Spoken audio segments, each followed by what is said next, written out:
Now, I'm glad that you guys have like come together in a musical marriage, which is Kingdem. You know what I'm saying? Like we done an interview in. Very good. You feel that was Man, good? like SK, you don't know? His name to, it's no longer SK. It's Segway. SK also means super cool. Segway Vibemaker. Oh, you know what, Lauby? Oh, you know what? I didn't even clock the segue myself. You know, that? it was just like so natural. Hey, jeez. Yeah. I wasn't looking at my phone, honest. You know what? It's not even on the phone. It was like literally off the top. Listen, Hey, if I was an MC, Synergy, I'll be a brother. bad boy freestyler, Yes, you you know. would. Sure. So yeah, your musical marriage, Kingdem. Like we had a conversation in April, which was a great conversation. Yes, it but was. some people might not understand about the Kingdem marriage that you guys have got, man. Just break it down for those that don't know. Well, the Kingdom, obviously, as you said already, is a link up between three, even if I blow my own trumpet, three great artists that have done a lot on the scene, been around for donkeys or elephants, whatever you want to call it, like as I say. But we've been around for a minute and we've done a lot. So when we decided to come together and form this Kingdom thing, it was a no-brainer, as we told you before. And it just kind of showed the strength of what we've done over the years, our experience, our influences, how we've impacted the scene, how we've, inspired artists, our peers as well. And so us doing that kind of just basically made a big statement, and it showed people that actually, you know what, if we work together, as I say, the teamwork makes the dream work kind of thing, to coin a cliche. But I think that really kind of made a big statement to say, right, if these brothers can link up and put all the egos aside and just work and literally make good music for the fans and, vibe together, then we can all do it. You know what I mean? And there's hope for everyone as well. Especially for our generation of artists as well. There's a lot of history amongst you lot, man. There's a lot of your music that I spent time with over the years. And I'd say one thing that I would say, like my own admission about you guys, is I feel like you was involved, the early parts of your career, you were involved in an era which was definitely not as popular as it is now, and not as healthy. The industry weren't as healthy, the scene weren't as healthy. So I feel like in many respects, you guys actually kicked off the doors for a lot of the artists. I don't and think MCs it's in now. many respects, but I think it's an absolute fact. Like, and it's like you say, the scene and the industry wasn't in the same position it's in now, but also the technology wasn't available that's available now, which all plays a part into the modern day success of this thing. But I do feel like, our love for the culture is what got us through.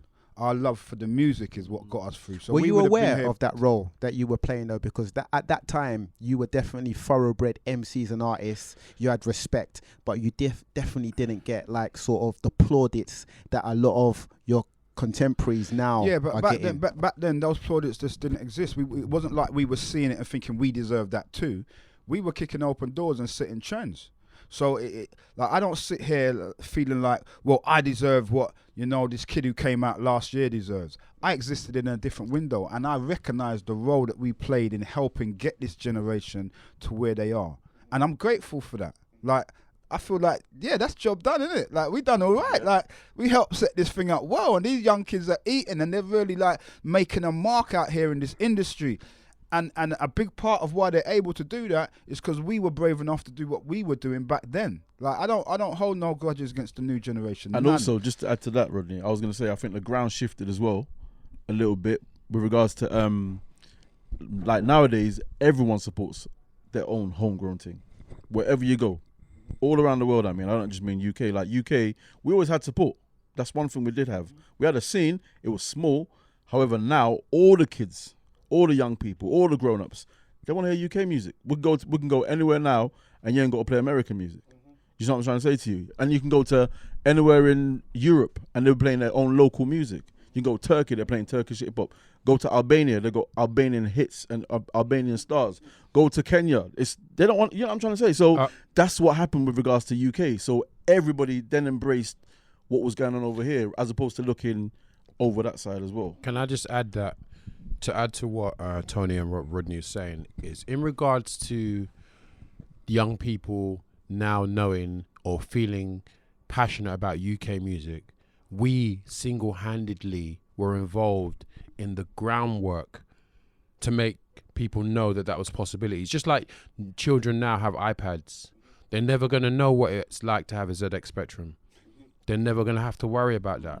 They're never going Jeez. to not worry about that clicking sound on the hard drive. They're not worried about that. But the fact is, because we did what we did, and because a load of other people before us did what they did, this new generation now have an instant love for UK stuff. And I'm so happy for that. So it didn't just happen.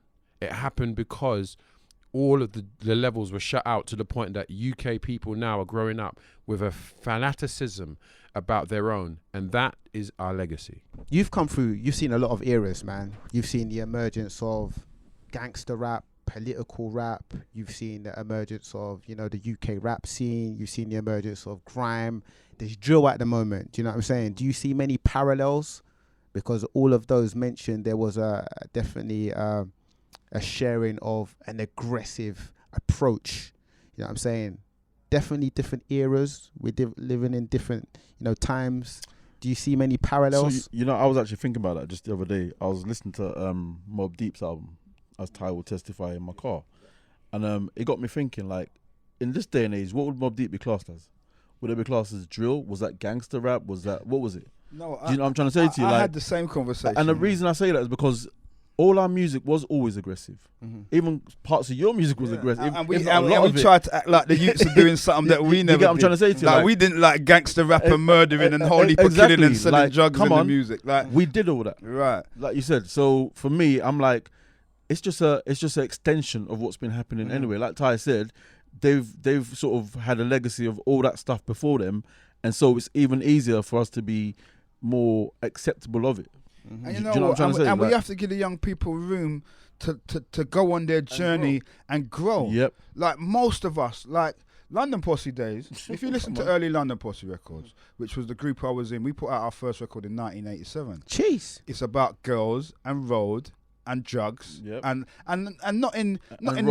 and you know what I mean? That's what it was about. But we were on a journey. And life takes you on a journey and you discover new things and you talk about other stuff.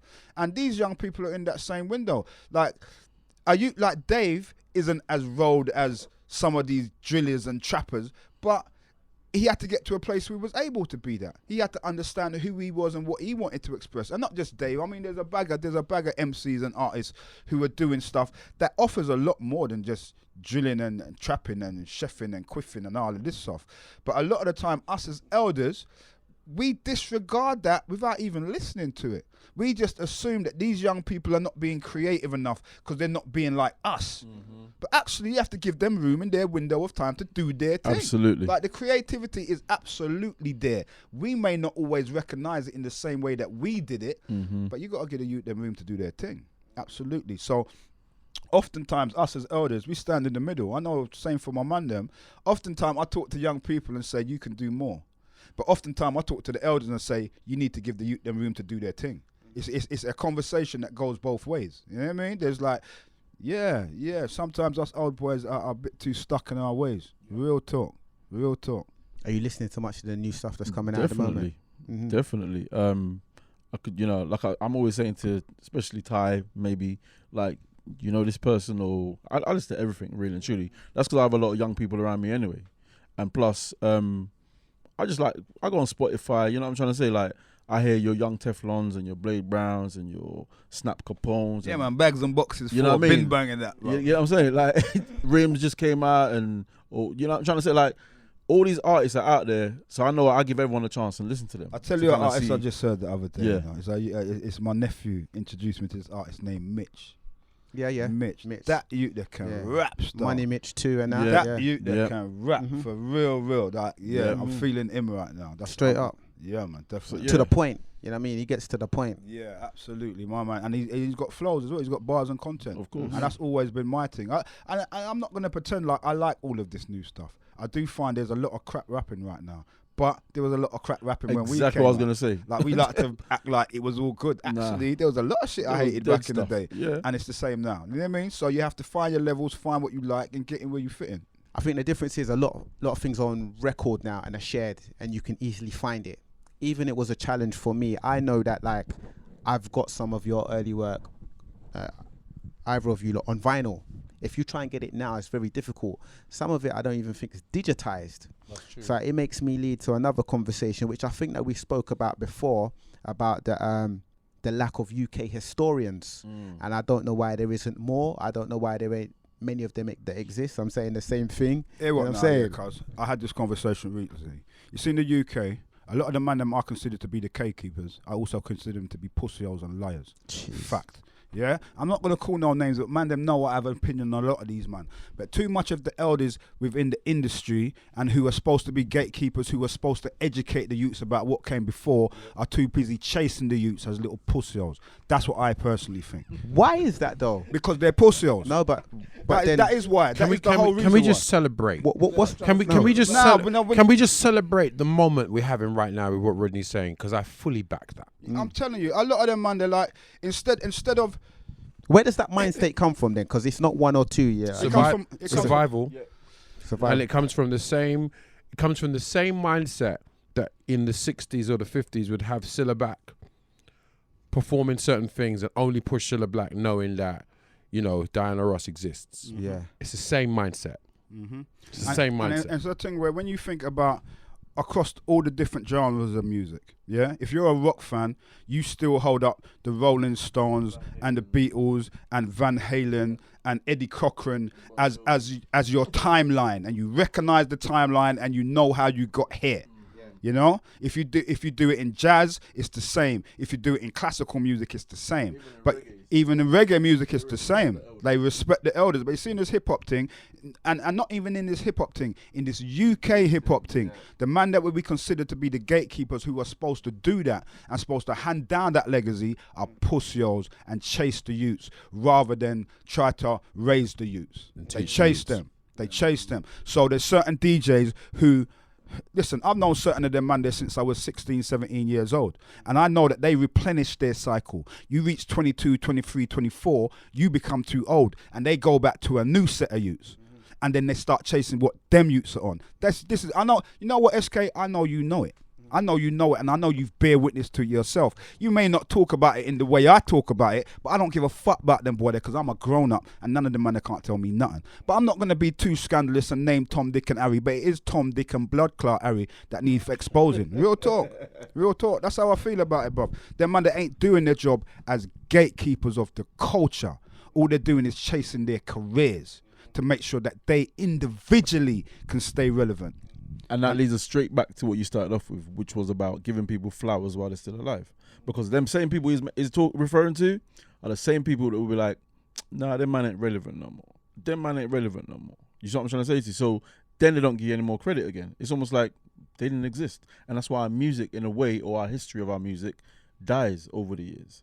Like, no one talks about Donny, the original Donny. No one talks about Soul to Soul or Jazzy Beat. Like, ask the young people that are right now. They're probably sampling the music and don't know what that's what they're sampling. Remember, we had that conversation the other day. And it's the same with hip-hop. Like again, we mentioned Blade Brown. And I like his stuff. Ask Blade Brown if he knows Blade. Ask Donny, you all right, yeah? You got food, yeah? Ask him if he knows Donny. The original night is Donny. Yeah. You see what I'm trying to say to you? That's Sooner or crazy. later, you will hear a twang or something, and man, them don't know that we've been here, bro. We set the pace for you guys. And the gatekeepers. But will this continue to happen though? Will this continue to happen? A lack of UK historians. Well, here's the thing, bruv. But I know now you can go on the internet and you can go back a 5-10 years, because even the Channel U generation, like, that's far back, and even that era that is kind of slightly fading out. And again, I just want to reinforce, why are there a lack of UK historians? I think for a lot of people, this whole thing starts with Channel U. That's the generation where they in their mind feel like it all there's begins. they don't know about before that. Also the technology. That's when the technology kicked in and the access kicked in. But again, when you still got DJs still existing that were around at the same time, still doing things now, then surely they're supposed to be telling them, this is what used to go on. But that's why I'm wondering that why are all of them shying away from it? Running away from it, because like he's explained it. Can I say something? And I hate to do this, but I need to redirect this conversation. I'll tell you why. You said, smell the roses now. Right? Smell the flowers. I want to smell the flowers and the roses, but we're not talking about what we're actually doing. We're not talking about, what we're referring to is a situation that always goes into the direction of talking about what the younger and the olders are doing. That's doing what it's doing. But guess what? You got 3 gentlemen here right now that just like you said in the beginning, people probably haven't smelled the roses like we should do. So let's talk about that. And I mean, not talk about what's going wrong with the scene, because we've covered that. But let's talk about here. You know what, Ty, I have to say, no, I'm not quite finished with that conversation. No, you don't have to finish. I'm not saying you don't have to finish.